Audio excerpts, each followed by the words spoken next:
RBI guide లైన్స్ను కూడా తుంగలో దొక్కారు. ఎట్లా? I will explain to you.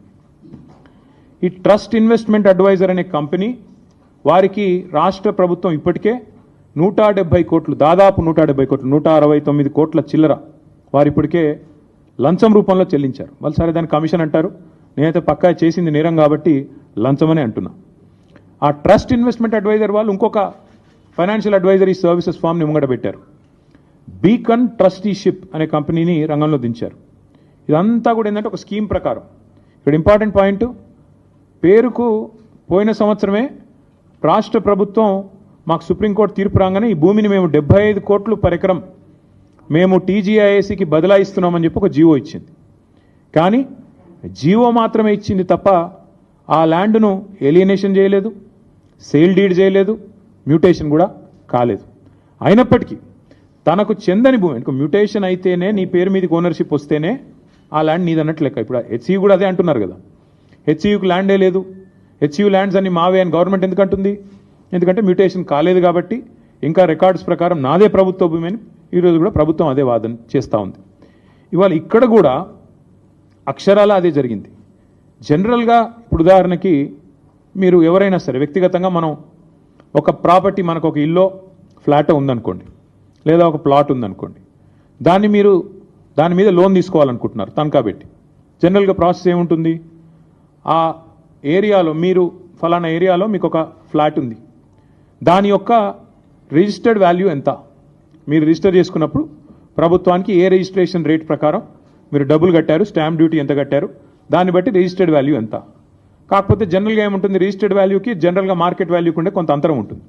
ఆ మార్కెట్ వాల్యూ ఎంత, దాన్ని బేస్ చేసుకొని మీకు అల్టిమేట్గా లోను ఇస్తారు. ఎందుకంటే దాన్ని తనఖా పెట్టుకోనో లేకపోతే దాన్ని గ్యారంటీ కింద పెట్టుకొని మీకు ఇస్తారు.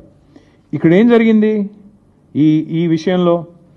ఒకటి కాదు, రెండు కాదు, అన్నిటినీ తుంగలో దొక్కుతూ ఈ ఫారెస్ట్ యాక్ట్ కానీ ఇందాక నేను చెప్పినట్టు అసలు ఓనర్షిప్ లేదన్న విషయం పక్కన పెట్టి TGIAC has no ownership of the land. TGIAC ఓ పేరుకు ఒక జీవో ఇచ్చారు తప్ప ఇంతవరకు సేల్ డీడ్ కాలేదు, ఎలినేషన్ కాలేదు, మ్యూటేషన్ కాలేదు. TGIAC is not the owner of the land. కానీ ఆ ల్యాండ్ను టీజీఐఏసీ, ఇక్కడ నేను ఊరికనే ఏదో మాట్లాడట్లేదు, this is the stamps and registrations department statement of encumbrance. ఏదైతే రేవంత్ రెడ్డి గారి ప్రభుత్వం ఈ భూములు తనవి కాకపోయినప్పటికీ ఏదైతే టీజీఐఏసీ ఆ బీకన్ అనే కంపెనీకి రాసిచ్చేసిందో దానికి సంబంధించిన వివరాలు, ఈసీ ఎన్కంబరెన్స్ మీరు కూడా దొరుకుతుంది, ఆన్లైన్ వెతికితే మీకు కూడా వెంటనే దొరుకుతుంది. తనది కాదు భూమి, కేవలం జీవో ఉంది తప్ప ఈరోజు వరకు సేల్ డీడ్ కాలేదు, మ్యూటేషన్ కాలేదు. అయినా తనది కాని భూమిని తాకట్టు పెట్టి టీజీఐఏసీ ముఖ్యమంత్రి గారు అదేదో వారెవరో బ్రోకర్ సంస్థ చెప్పిన దాన్ని పట్టుకొని పెట్టేసినారు. పెట్టేస్తే జనరల్గా ఏమవుతుంది, లోన్ ప్రాసెస్ స్టార్ట్ అయ్యేటప్పుడు 3-4 విషయాలు చూసుకుంటారు. ఏ బ్యాంక్ అయినా కూడా ఏం చూస్తారు? మార్కెట్ వాల్యూ ఎంత, రిజిస్ట్రేషన్ వాల్యూ ఎంత, ఇది ఒకవేళ నేను లోన్ ఇస్తే మళ్ళీ తిరిగి నాకు పైసలు వస్తాయా, ఇవన్నీ చూసుకొనే ఇస్తారు. కానీ ఇక్కడేం జరిగింది, అసలు ఈ భూమికి యాజమాన్య పత్రాలు లేవు, రిజిస్ట్రేషన్ డాక్యుమెంట్ లేదు. That itself is a big crime. First టీజీఐఏసీని, ఇండస్ట్రీస్ డిపార్ట్మెంట్ని, ఇండస్ట్రీస్ సెక్రటరీని జైల్లో వేసేంత పవర్ఫుల్ ఎవిడెన్స్ ఇక్కడే ఉంది. నీది కాని భూమి నువ్వు ఎట్లా అమ్ముతావు అసలు? ఇప్పుడు రంగారావు గారి భూమి లేదా ఆయనకు ఫ్లాట్ ఉంది, నేను తనఖా పెట్టి తీసుకున్నాను అనుకోండి డబ్బులు. ఫస్ట్ ఆఫ్ ఆల్ ఎవడన్నా ఇస్తే వాడిది తప్పే అవుతుంది, నాది కూడా తప్పే అవుతుంది. ఆయన నాది కాని దాన్ని తీసుకుపోయి నేను పెడితే నాది తప్పే, ఇచ్చే ఇన్స్టిట్యూషన్ కూడా తప్పే అవుతుంది. అట్లాగే ఇక్కడ తనకు సంబంధం లేని భూమిని ఇవాళ రిజిస్ట్రేషన్ పత్రం లేదు, యాజమాన్య పత్రం లేదు, ఏదీ లేకపోయినప్పటికీ ఒక నామమాత్రపు జీవో, అది కూడా ఎప్పుడు ఇచ్చారు? 26/6/2024లో జీవో నెంబర్ 54 ప్రకారం ఇచ్చేస్తున్నాం భూములు అని చెప్పి పేపర్ మీద మాత్రం ఇచ్చేసినారు.